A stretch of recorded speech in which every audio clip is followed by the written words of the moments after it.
होऊ शकतो, किंवा अनकंट्रोल डायबिटीज, अनकंट्रोल बीपी अशा लोकांमध्ये काचबिंदूचं प्रमाण जास्त आहे. तर ऍडव्हान्स स्टेजेसमध्ये तुमची आजूबाजूची नजर कमी होणे किंवा मग टनेल विजन राहणे या गोष्टी तुम्हाला जाणवू शकतात. याच्याच उलट आपला अँगल क्लोजर ग्लॉकोमा आपण म्हणतो, ह्यामध्ये प्रेशर जे आहे डोळ्याचं ते फार पटकन वाढतं.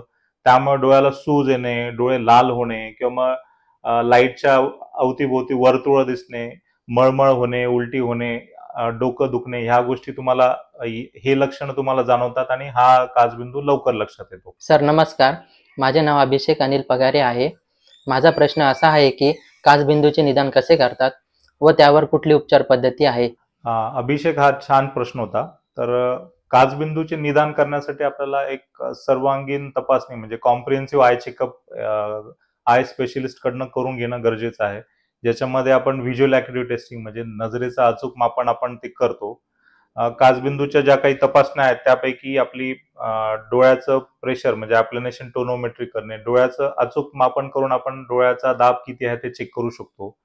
तसंच डोळ्याचे अँगल्स म्हणजे डोळ्याची कोणाची स्थिती कशी आहे ती गोनिओस्कोपीद्वारे आपल्याला ती कळते.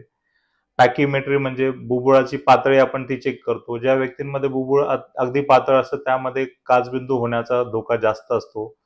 तसंच काचबिंदूमध्ये तुमची आजूबाजूची नजर तुमची हळूहळू ती कमी कमी होत जाते. तर काचबिंदूचा दृष्टीवरती किती घेरा आहे हे जाणून घेण्यासाठी आपल्याला कम्प्युटराइज तपासणी पेरिमेट्री ही आपल्याला करता येते. तर ट्रीटमेंट पार्टमध्ये सुरुवातीला आपण काही ड्रॉप्स आपण सुरू करतो. तर डोळ्यात घालण्याची औषधं किंवा मग तोंडावाटे घेण्याची औषधं आहे किंवा शिरेतनं देण्याची औषधं असे आपण त्याचा वापर करून डोळ्याचं प्रेशर हे टार्गेट प्रेशर पर्यंत आपण आणू शकतो.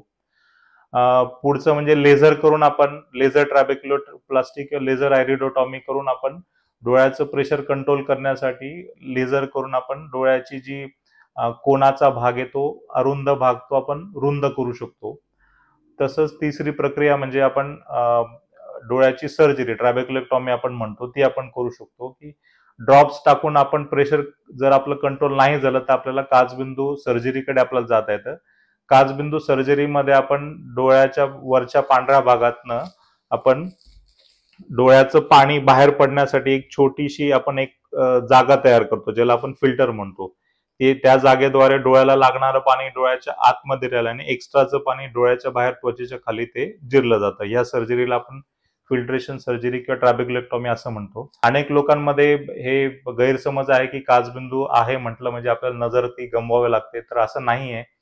काचबिंदूचं योग्य निदान, योग्य उपचार, योग्य फॉलोअप तुम्ही ठेवला तर निश्चित काचबिंदूमुळे होणारी जी दृष्टीची हानी आपल्याला ती टाळता येते. आपल्याला अजून काही काचबिंदू विषयी काही शंका असतील, काही प्रश्न असतील तर मग तुम्ही हॉस्पिटलचं दिलेला ऍड्रेस तिथे येऊन तुम्ही भेटू शकता किंवा मग फोन करून तुम्ही विचारू शकता.